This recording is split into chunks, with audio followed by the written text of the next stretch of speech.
Gärungsecken oder Mitered Corner. 2 Methoden, wie ihr diese Ecken meistern könnt, sehen wir in diesem Video. Herzlich willkommen bei Needle Engine. Mein Name ist Elke und wir legen los.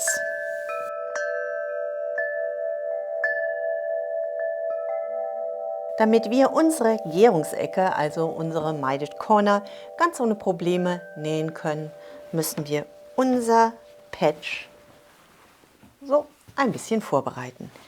Wir drehen an unserem Top einmal die linke Seite nach oben und wir schauen uns unsere unfertigen Ecken einmal an. Hier möchten wir die Nahtzugabe einteilen. Wenn ihr ein Lineal habt, das euch die Viertel-Inch Nahtzugabe schon anzeigt, dann legt ihr die Viertel-Inch Nahtzugabe an die Außenkante eures Patches und ihr zeichnet einmal einfach nur die Ecke ein. Auf der einen Seite die Nahtzugabe, auf der zweiten Seite. Und ihr habt diesen Eckpunkt, über den wir später nicht hinausnähen möchten. Das gleiche wiederholen wir auf der zweiten Seite. Wenn wir unsere Ecken eingezeichnet haben, bringen wir einmal beide Seiten zueinander und wir markieren uns die Mittellinie. Das heißt, hier fahren wir nur ein bisschen mit dem Finger über die mittlere Seite, damit wir da wissen, wo müssen wir gleich unseren Stoff ansetzen. Und wir legen unser Top wieder auseinander. Jetzt nehmen wir unsere fertig zugeschnittene Stoffbahn. Meine Stoffbahn hat eine Breite von 10 cm. Das ist die Breite, mit der ich diesen Rahmen nun ansetzen möchte. Ihr entscheidet, wie breit euer Rahmen bei euch werden soll. Ihr schneidet eine Stoffbahn auf diese Länge zu. Von dieser Stoffbahn ermittelt ihr die Mitte.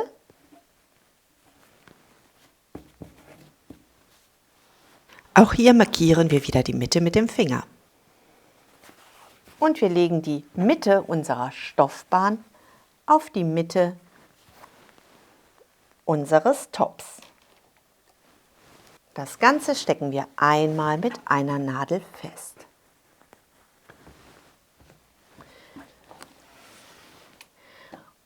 Unser Rahmenstoff sollte über unser Top hinaus wandern. Wenn unser Rahmenstoff 10 cm breit ist, dann sollte unser Stoff wenigstens 10 cm über den Rand hinaus wandern. Ich lasse das gerne noch ein bisschen üppiger stehen, weil ich dann mehr zum Greifen habe. Wenn wir das haben, stecken wir unsere Stoffbahn einmal fest, wenn ihr mögt. Ihr könnt das Ganze auch ohne Stecken arbeiten. Wenn ihr ein bisschen mehr Sicherheit haben möchtet, dann steckt ihr einmal eure Stoffbahn bis zum Ende fest. So schaut das aus. Das Ganze möchten wir nun einmal festnähen. Wir drehen also wieder unser Top nach oben und wir nähen das Ganze einmal zusammen. Wir starten genau an unserem eingezeichneten Punkt. So, und diesen Punkt möchten wir auch sichern.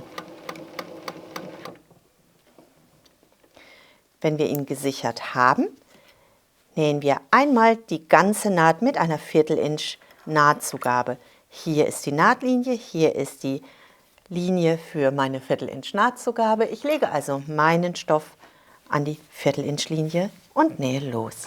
Diese 3 Linien, dieses Blatt, könnt ihr euch unter diesem Video herunterladen. Meinen Stich habe ich in Stichgröße 2 gewählt.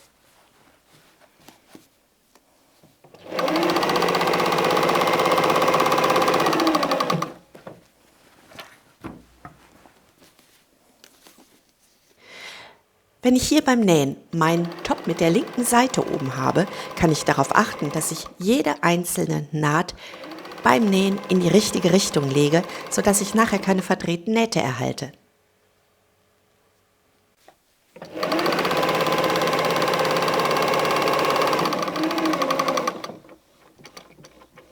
Und wir enden an dem eingezeichneten Punkt. Unsere erste Seite ist angenäht. Mit der zweiten Seite möchten wir exakt zu dem gleichen Punkt nähen. Das heißt, wir achten darauf, dass diese obere Stoffbahn verschwindet. Legen das an und wir nähen genau bis zu dem Punkt, ohne dass wir die andere Stoffbahn mit einbinden. So, wir nähen alle 4 Seiten auf die gleiche Weise an. Unsere Ecken sehen nun sehr wüst aus. Wir haben bis zur Spitze unsere losen Enden angenäht und unsere Restenden schlackern hier jetzt einfach herum. Und zwar auf allen noch nicht genähten Seiten. Auf 2 unterschiedlichen Arten möchten wir nun hier unsere Milded Corner oder unsere Gärungslinie einnähen. Bei der ersten Methode legen wir zunächst einmal beide Ecken als ein Kreuz aus. Die untere Stoffbahn läuft nach oben, die obere Stoffbahn läuft zur Seite oder umgekehrt, wie auch immer ihr das gerne legen mögt. Ich lege das zum Zeigen in diesem Video so hin. Unser Patch,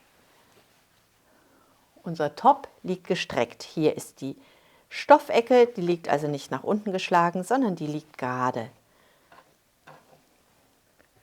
Der eine Stoff liegt locker und der zweite Randstoff liegt ebenfalls locker. Das ist der Ausgangspunkt. Jetzt nehmen wir unseren oben liegenden Stoff. Das ist die obere Stoffseite, das ist die obere Stoffseite. Das ist ein bisschen schwer zu sehen, weil ich meinen Stoff auf beiden Seiten gleich habe. Also markiere ich das jetzt nur fürs Video. Da, wo ihr den Nadelkopf seht, ist oben. Das gleiche gilt für die zweite Seite. Das ist jetzt die rechte Stoffseite. Und diese rechte Stoffseite dreht ihr einmal. Ihr knickt die rechte Seite nach unten, sodass beide rechte Seiten zueinander zeigen und ihr legt erst einmal ganz locker beide Stoffbahnen genau übereinander. Wir haben 10 cm Stoffbahnen, sie liegen also an beiden Seiten gleich. Aber nicht überall, hier zum Beispiel nicht. Und genau das möchten wir jetzt korrigieren. Wir nehmen unsere Stoffbahn, ziehen das ein bisschen, legen das gleich und wir streichen von der oberen Seite nach außen. Unsere untere Stoffbahn legen wir ebenfalls gerade. So, wir schauen, dass alles gerade liegt. Wir gucken nochmal nach der Spitze, fühlen mit dem Finger ein bisschen nach, damit wir diese Spitze, diese Spitze von unserem Top, die sich vielleicht nach innen geschlagen hat, damit wir die wieder nach außen legen. Und jetzt legen wir alles richtig schön glatt aus. Kontrollieren. Legt es locker. Macht es nicht zu stressig, zieht den Stoff nicht zu sehr. Tyrannisiert nicht den Stoff. So. Das Ganze stecken wir nun einmal fest. Wir nehmen unser Bügelbrett, wir legen unser Bügelbrett unter den Stoff. Wenn wir das haben, bügeln wir einmal unsere 45 Grad Linie ein. Ich nehme mal meine Hilfsnadeln, die mir eben den rechten Stoff angezeigt haben, heraus, damit ich das Ganze nicht mit dem Kunststoff klebe. Wir pressen das. Wir möchten eine richtig gut eingepresste Linie haben. Und das ist die Linie, die wir nähen. Das heißt, wir halten das einmal, schwupp, hier, damit uns das nicht abhaut. Wir schlagen die Außenseite gerade entlang. Und wir sichern das Ganze noch einmal auf dieser Seite. Und hier ist unsere Nahtlinie. Das Ganze nehmen wir mit zur Nähmaschine und wir legen unsere Stoffbahnen zueinander. So schaut das aus.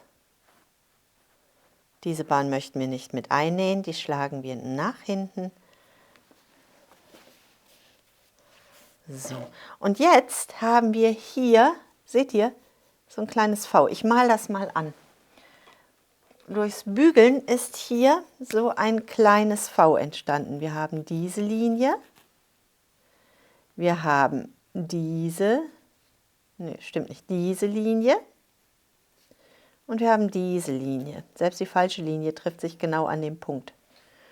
Und dieser Punkt, an dem sich diese eingebügelten Linien und die genähten Linien treffen, diesen Punkt legen wir jetzt unter unsere Nähmaschine.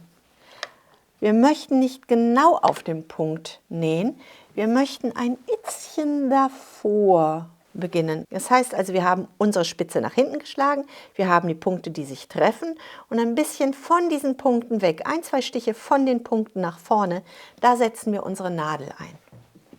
Und wenn wir das haben, können wir das Ganze vernähen. Und nun folgen wir einfach dieser Linie.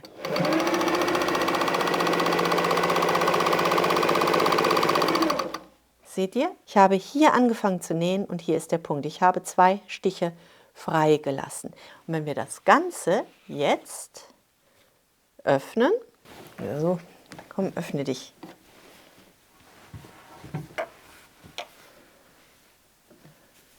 Dann legt sich das ganz locker genau richtig hin. Und da sind jetzt die 1, 2 Stiche, die dem Ganzen genügend Raum geben, damit das schön fällt. Bei der zweiten Methode möchten wir das etwas anders umsetzen.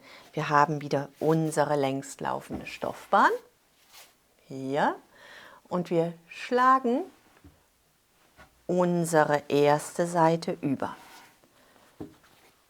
Unsere beiden Stoffbahnen liegen mit den rechten Seiten zusammen und unser, Moment, ich schuckel das mal, so.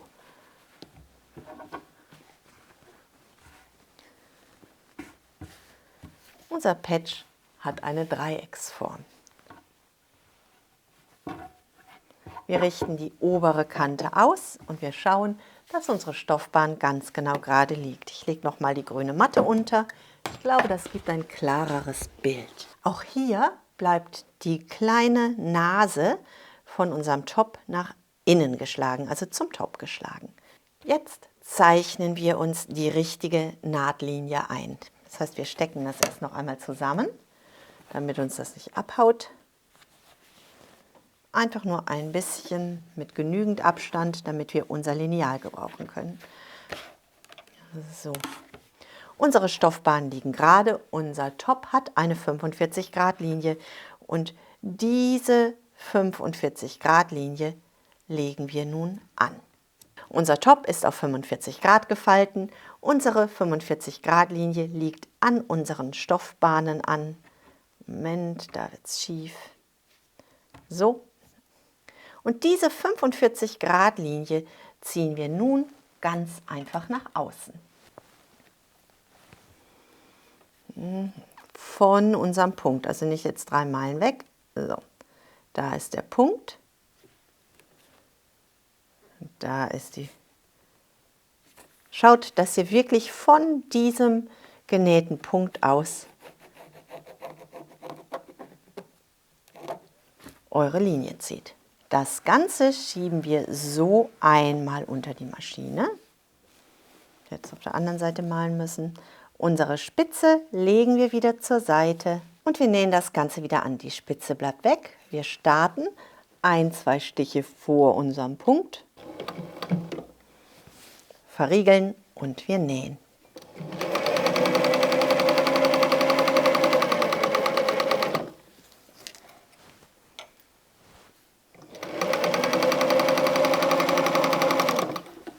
Und wenn wir das Ganze nun aufschlagen, haben wir auch hier wieder unsere. So, dann haben wir auch hier wieder unsere eingenähte 45-Grad-Linie. Diese Ecke bügeln wir nun noch ein. Das heißt, wir legen unser Bügelbrett unter diese Ecke, richten das Ganze aus, lassen das wirklich locker liegen und pressen einmal unsere 45-Grad-Linie ein. Wir legen das Ganze nochmal zur 45-Grad-Linie und nun schneiden wir unsere Nahtzugabe zurück. Der Trick ist wirklich, lasst den Stoff ausreichend lang liegen, damit ihr immer wieder schauen könnt, liegen eure Bahnen parallel. Wenn ihr das zu kurz abschneidet, dann habt ihr vielleicht ein paar Zentimeter Stoff gespart, aber ihr habt eine viel schwierigere Möglichkeit zu kontrollieren, ob das Ganze stimmt. Bei dieser Länge Stoff seht ihr auf jeden Fall, wenn irgendwas aus dem Rahmen läuft.